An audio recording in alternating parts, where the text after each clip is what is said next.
A weak team kills a strong doctor എന്നുള്ളതാണ്. ഒരു doctor എത്ര എഫിഷ്യൻ്റായിട്ടും എന്തില്ല കാര്യമില്ല. നമ്മുടെ ടീം സ്ട്രോങ് അല്ലെങ്കിൽ നമ്മൾ ആ സ്ഥാപനം ഡൗൺ ആയിക്കൊണ്ടിരിക്കും, അതല്ലെങ്കിൽ എപ്പോഴും പ്രോബ്ലം ആയിരിക്കും. സോ എങ്ങനെയാണ് ഒരു ടീമിനെ നമ്മൾ മാനേജ് ചെയ്യുക എന്നുള്ളതാണ്.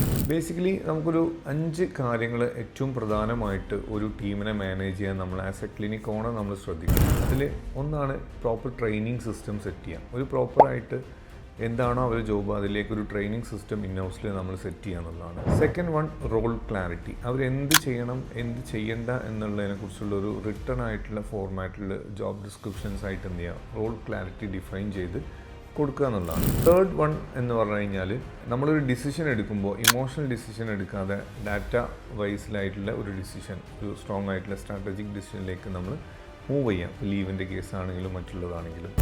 ഫോർത്ത് വൺ നമ്മൾ ശ്രദ്ധിക്കേണ്ട കാര്യം KPIs സെറ്റ് ചെയ്യുക എന്നുള്ളതാണ്. കീ പെർഫോമൻസ് ഇൻഡിക്കേറ്റേഴ്സ് ഓരോ സ്റ്റാഫിൻ്റെയും സെറ്റ് ചെയ്ത് കൊടുക്കുക. ഫിഫ്ത്ത് വൺ, പ്രോപ്പറായിട്ടുള്ള ആ പെർഫോമൻസ് മെഷർ ചെയ്യാനുള്ള ഒരു സിസ്റ്റവും നമ്മൾ സെറ്റ് ചെയ്യാം. എന്തൊക്കെയാണ് അവരുടെ ഡ്യൂട്ടീസ്, റോൾസ് ഉള്ളത്, അതെങ്ങനെയാണ് നമ്മൾ മെഷർ ചെയ്യുക എന്നുള്ളതിനെക്കുറിച്ച് ഒരു മെഷറിങ് ക്രൈറ്റീരിയ നമ്മൾ എന്ത് ചെയ്യണം, സെറ്റ് ചെയ്യണം. ഈ ഒരു 5 കാര്യങ്ങളും ഓരോ ഡിപ്പാർട്ട്മെൻറ്റ് വൈസിൽ അസിസ്റ്റൻ്റ് ആണെങ്കിൽ അത് റിസപ്ഷനിസ്റ്റ് ഇവർക്കൊക്കെ സെറ്റ് ചെയ്ത് കഴിഞ്ഞാൽ ക്ലിനിക്ക് വളരെ സ്മൂത്തായിട്ട് റൺ ചെയ്ത് കൊണ്ടുപോകാൻ കഴിയും.